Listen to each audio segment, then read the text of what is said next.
Hey guys, I have my desk light. Like a clamp light? I don't know, not a clamp light. I don't know. If you imagine a drafting table, the kind of lights with arms. Anyway, what I'm trying to say is I've got this thing kind of lit up on my face as if I've got a spotlight on me. I feel important when I do this. I can't believe I'm admitting to this, but occasionally I'll stick this light, which is normally used, obviously, for drawing, but I'll stick it on my face when I'm trying to do something important or that I really need to do, and it makes me feel maybe like it's keeping me in check, you know? I don't know. I don't know what it is. There's a part of it that's keeping me in check, and the other part is very vain and kind of like, yeah, I'm the star of the show right now, y'all. Thank you guys for understanding about the chicken Caesar wrap. I had a large amount of responses to my issues with the warm, disgusting Caesar chicken. What are they called? Chicken Caesar wraps. Oh my God. Thank you guys for understanding. Slimy, warm salad inside of a gross tortilla. God, somehow my mouth was watering, but it wasn't in a good way. Let's start out with question corner. How tired are you, physically speaking, right now? On a scale of 1, let's do 1 to 10. 10 being you're almost dead. And 1 being you're just like Miss Energy or Mr. Energy. I hate to say it, I'm a full 10 right now. I have been trying to record this podcast for the last hour and a half. I don't know how. I don't even know what I've been doing. It's now 3:16 as I look at the clock, and I've been in here since 2, just kind of thinking I was going to do this. And if you ask me what I've done for the last hour and 15 minutes, I don't even know. I don't know. I'm that tired. I pulled an all-nighter by accident the other night. I don't know how it was by accident, but it truly was. I wasn't doing anything special or that important at the time. It was just, next thing I knew, it's 10 a.m. and I haven't gone to sleep. Very disappointed in myself. If you've been following, as if anybody's following this, if you've been following my journey to understanding how to sleep like a proper adult and get the right amount of sleep and go to sleep on time, you'll realize how bad I must feel about myself right now. And I do. And I've been off ever since I did that 2 nights ago. So, I mean, I was so tired yesterday that I went to sleep at like midnight. And I slept in today a bit, so I should be okay. Anyway, physically speaking, I'm a 10 out of 1 to 10 tired. How tired are you mentally speaking, though? 1 to 10. Again, 10 being very tired, like you can barely think straight, and 1 being you're on top of your shit. I am a 7.9 out of 10. I'm up there. I'm very, very motivated, though. So, how motivated are you right now? I'm a 10 million right now. That's how motivated. So it's kind of this problem where I have no energy to do anything, but I'm just feeling on fire in the motivation category. How motivated are you? Who is an online friend that you would like to meet in 2021? Let's hope we'll all get to see each other again. And who is somebody you would like to meet? I'll have to think about that one. I know I have some, though. I have plenty. What is something you think you'd be good at that you've never even tried? Oh, well, when I do try, I'm bad at it. It's baking. But I don't think I'd be good at it either, so that makes sense. I'm not a good baker because I don't like to follow recipes. I'm such a rule follower and an instruction follower, but when it comes to recipes and patterns for crocheting and stuff, I just can't do it. So I didn't even answer that question. Let's see. Would I be good at anything? Do I think I'd be good at anything? I don't know. I'll keep thinking about it. I try almost everything I want to be good at, is what I feel like. You know what? I know one. I actually think I'd be a great attorney. I really do. Now, you may listen to this if you've listened before and you've heard me and you know me or something and say, that's the craziest thing I've ever heard. But I always thought, and even my parents used to always say, I know you don't want to be, but you would make a great attorney. So I don't know why they say it, and I don't know why that's my instinct, but that is my instinct. Who is your favorite visual artist? I don't think I've ever asked you guys that. I'd love to hear some responses. And by the way, I'm going to post something today. I don't know what it'll be when I hang up or get off of this get off of this phone call with you. And I'm going to post something on Instagram, maybe on Twitter too, where I'm going to have you guys answer back the questions, because a lot of people have been asking me to do that. Where can I answer these questions back? So I'm trying to find a spot for that. For now, we'll go the traditional dumb route of social media, and we'll go from there. Let's see. And also I was thinking, my friend Danielle Naylor, who I love so much, she posted on Instagram today just some words that said, please brag to me about a thing you did in 2020 that you're proud of.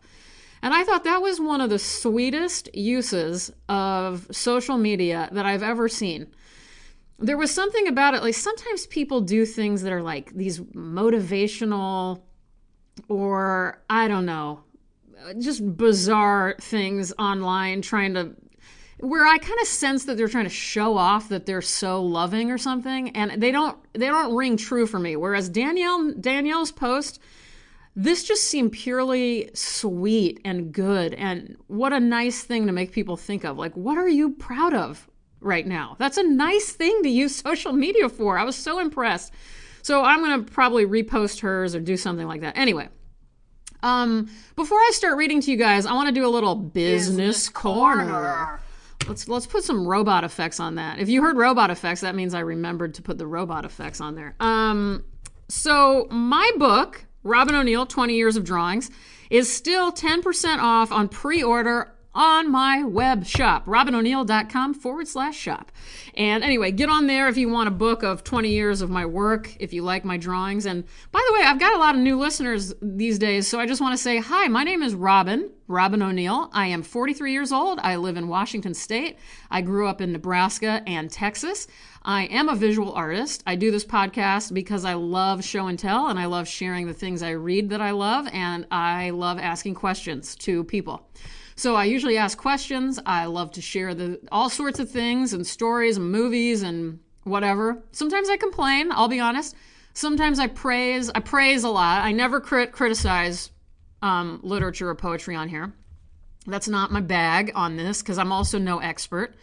I don't claim to be an expert on literature or poetry. I just am a huge lover of it. I love it more than I love visual art, even though I do visual art for a living. I think that's it. Anyway, me reading stuff, Robin O'Neill, that's me. My book, though, I'm so excited. Again, I mentioned this a couple weeks back. I got the books back in my possession. It's a huge deal. I broke my back moving 10,000 pounds of books into where I'm storing them. And that was, I've never felt the same since. Ever since I did that and moved all these books over the course of 3 days, I'm a complete mess. I'm already having so many physical problems, and then I pushed myself. But what am I supposed to do? A, can you even hire people anymore? B, who am I going to hire? I don't know who the hell I'm going to hire. I live in the middle of nowhere. Where are the young, strapping men of my life? I don't have those guys. So anyway, check it out. Pre-order books are available, and also add your email to my subscription list or whatever. I don't know what it's called on there. Sorry, I don't know what anything's called today. But down at the bottom of my website, anywhere you go on robinoneal.com, you'll see it says add your email to something. Subscribe to my newsletter. If you guys do that, you will be hearing all sorts of new things next week. So I want you to do that. I'm also going to be announcing a live Q&A event where I'm going to answer any questions you have about anything about my work or about the book. And that's going to be the first day the books are really, really available and will be starting to be sent out. So that'll be sometime next week. Other shows, if you happen to be in Ohio, I have a 3-person show at the Toledo Museum of Art, which is arguably one of the greatest collections in the entire country, and it is free to anybody who's around who wants to go visit that show. The show is Amy Cutler, a dear friend of mine, and Annie Pudagook and me, and it is called Telling Stories, Resilience and Struggle in Contemporary Narrative Drawing. So it's a drawing show for those of you people who like the drawing aspects of things. I think that's it for business quarter. Everybody's favorite corner, recommendation corner. So, who has watched Murder in the Bayou on Showtime? 5-part docuseries. I'm loving it. I still have 20 minutes left of the last episode, so I'm kind of recommending it before I see how this ends. But it's very good. Being that I lived a lot of my life in East Texas, it's not quite Louisiana. This is in Louisiana, by the way, in between Houston and New Orleans, in a small town. And there's a big drug problem there, and 8 women get murdered over the course of about 2 years. 8 young, vibrant, wonderful women get murdered. They all have ties to sex work and drugs. But it's pretty clear that the police in that area are the ones who have something to do with the murder. It's a very upsetting documentary and very slow in the best way possible. This one, I can see why it was 5 parts. You know, I've been complaining about a lot of documentary series that go on way too long, but this one I'm very happy with. I also tried Alabama Snake, the HBO documentary about the preacher who was accused of trying to kill his wife through the snakes. They use serpents in their religion. This is in Appalachia. I can't remember exactly where they are, but there was a very interesting part about this preacher having knocked someone's eyes out, like right out of their head, twice. He did that twice in his life, 2 different times. Once the eye, get ready, spoiler alert, this is going to be disgusting. Once the eye came out through the other dude's nose, he saw it happen. And other people also commented that they saw it.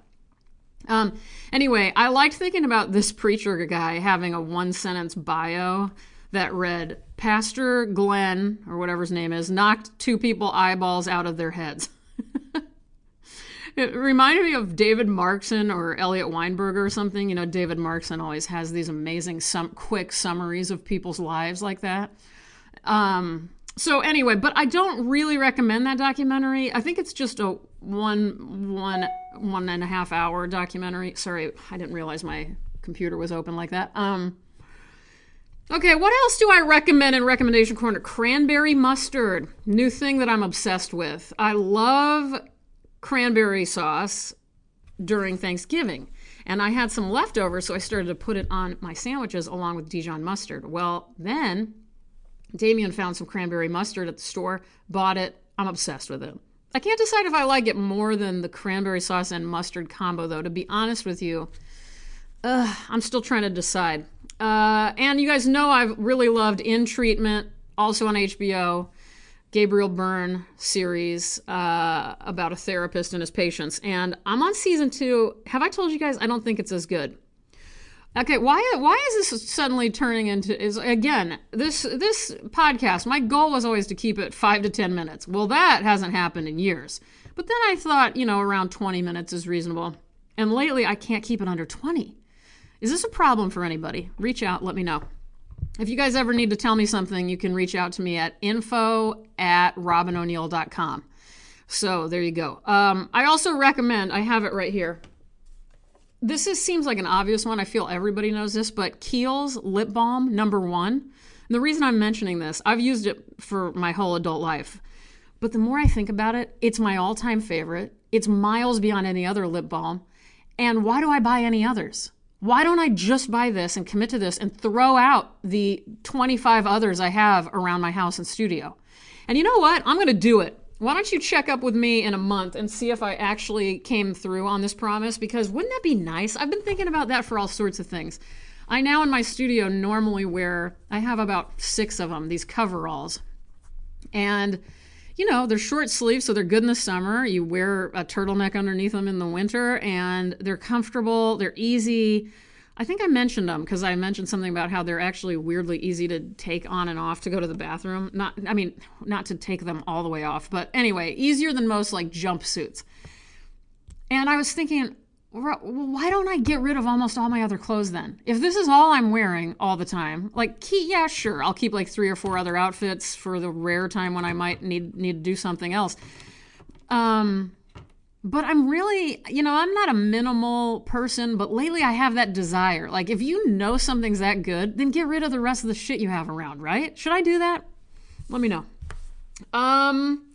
Okay, today I'm going to read from you. I think I may have read from this book to you all a long time ago. It's a Penguin book. I'll put a link in the description so you can buy it.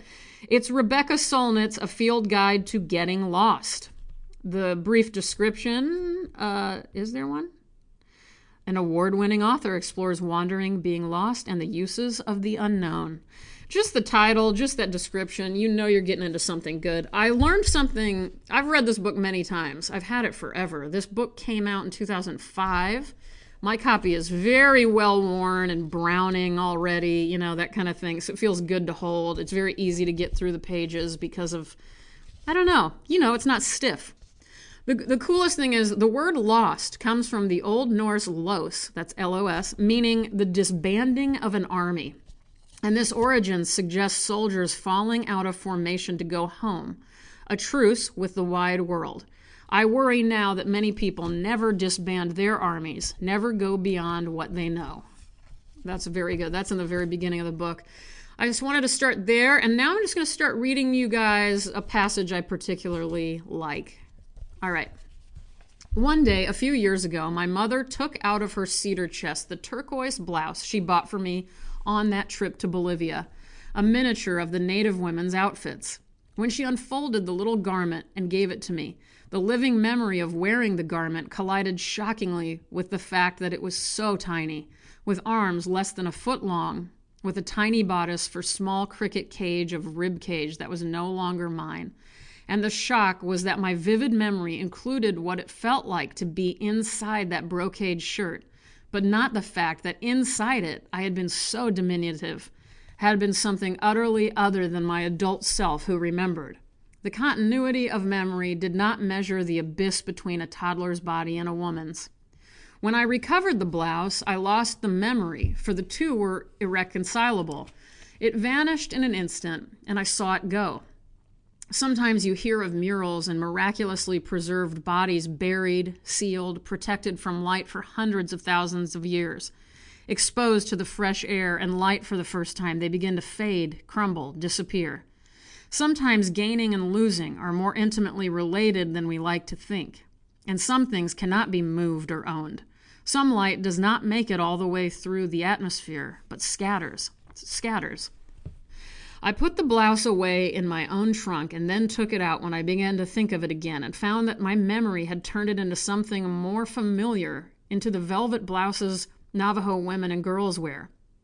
The Bolivian blouse was beaded, and it had a zigzag neckline of soft blue piping and two blue bows whose ribbons were pressed into flat creases long ago. But the fabric was a striped brocade. It was turquoise, the blue of swimming pools and of semi-precious stones, brighter than the sky. Bolivia, I said to a friend who heard oblivion. When I first began to write, I had been a child for most of my life, and my childhood memories were vivid and potent, the forces that shaped me. Most of them have grown fainter with time, and whenever I write one down, I give it away. It ceases to have the shadowy life of memory and becomes fixed in letters. It ceases to be mine. It loses that mobile unreliability of the live, just as the blouse ceased to be something I recalled being inside and became the garment worn by that unrecognizable toddler in the snapshot when it was handed to me. A person in her 20s has been a child for most of her life, but as time goes by, that portion that is childhood becomes smaller and smaller, more and more distant, more and more faded, though they say at the end of life the beginning returns with renewed vividness, as though you had sailed all the way around the world and were going back into the darkness from which you came. For the elderly, often the nearby and recent become vague, and only the far away in time and space is vivid. And that is then the chapter called The Blue of Distance. So beautiful. And I figured what a good time to read something about the unknown at the end of the year on New Year's Eve. Happy New Year's Eve, by the way. To have this approaching 2021 after such a shitty, awful year. Yeah, Field Guide to Getting Lost sounds pretty good for the end of 2020. All right, speaking of 2020, my big 2020 takeaways. I wrote a few down to remember to tell you guys. Massaging one's gums with mouthwash is a very good idea. Start that before you have gum issues, everybody. All you do, take a soft toothbrush, maybe the one you already use, and massage those gums with some Listerine at the end after you've brushed and flossed. Trust me on this one. If you want to do something, just do it. You know, talk is cheap. We all know that. Contemplation is even cheap, I dare say. Yeah, I'm sure you're going to get mad at me. You know, I love contemplation. Come on, I love it. But just do the things you want. That's all I got to say. It's pretty simple. Other things. Having a regular sleep schedule, as I've mentioned, is key to everything. I'm only repeating it because I apparently never am going to understand it. That's called acrasia, everybody. Look back to the episodes from, what is it called? The School of Life Dictionary. Everybody should get that book too. So yeah, I have acrasia because I know having a regular sleep schedule is the most important thing I can give myself, and yet I never do it. I can't believe this, but this dumbass priority planner I got from Rachel Hollis actually did change my life. If you guys have been noticing the fun time I've had having my shop open, and I think I can go ahead and say it has been fairly successful for somebody who's never done anything like this before. And I've been very excited about it. It's been very life-changing for me. Well, I have to say, it happened as a result of getting that damn priority planner from Rachel Hollis. I got it at Target one day, and my life hasn't been the same since, and it's been better. So I got to thank Rachel Hollis. I didn't think I was going to get into you or this whole thing, but I'm into it. Speaking of other things, Yoga with Adriene. A year in review. I'm thinking about it. That month that I did a Yoga with Adriene challenge on YouTube, it was a 1 month. She doesn't call it a challenge. She calls it a journey. But it is a challenge for me to do something physical every day. That was the greatest month I've had in a long time. And you know what? All of my weird insecurities about myself and my body went away during that month. And then they came rushing back vividly when I stopped doing that. So if anyone wants to join me, feel free. I'm going to be starting it tomorrow. There's a new, let's see, it's called a 30-day yoga journey called Breath. And I'm doing it. Yoga with Adriene. Check it out. I'm going to be doing this every day in January. Maybe now that I said that to you guys, I'll actually do it because I've been worried. I have so little energy. I can't imagine doing this, but I have to do something. My body just feels horrible, you guys. Is there anything else? No, just something about cooking. I don't know what my big takeaway is. If you're not a good cook by now, after this 2020 year of staying at home all the time, then I'm a little fearful that you're never going to be a good cook because, I mean, I've always been an all right one. I think I'm pretty good, but now I'm really good. So there you go. Come on over. I'll cook something for you. A couple of lowlights that I'm thinking of 2020, besides the fucking obvious of everything sucking, is Alex Trebek's death really, really got me down in a big way. I love Alex Trebek, and I knew he was very sick, but it just bums me out. And Ken Jennings, if you're a Jeopardy fan, oh God, the fact that Ken Jennings was producer this last season, and this season was horrible.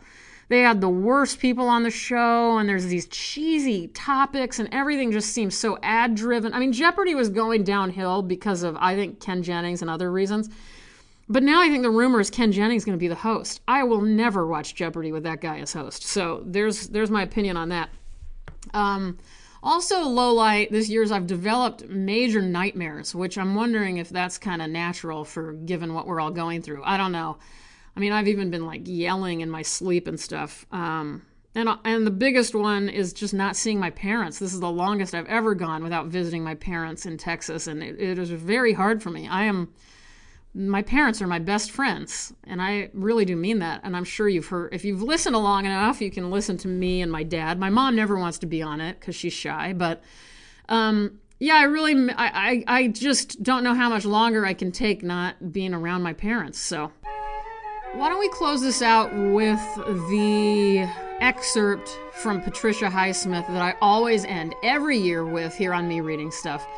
I love Patricia Highsmith. Oh my God, if you don't know her, check her out. She's most known for her Thomas Ripley books. I love her for the Animal Lovers Book of Beastly Murder. And here is her New Year's Eve journal writing in 1947. She was only 26 years old. Her New Year's Eve toast.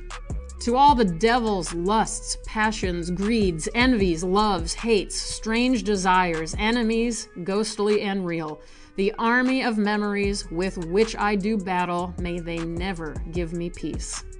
All right, guys, let's have a 2021 celebration together one day. I love you. Bye.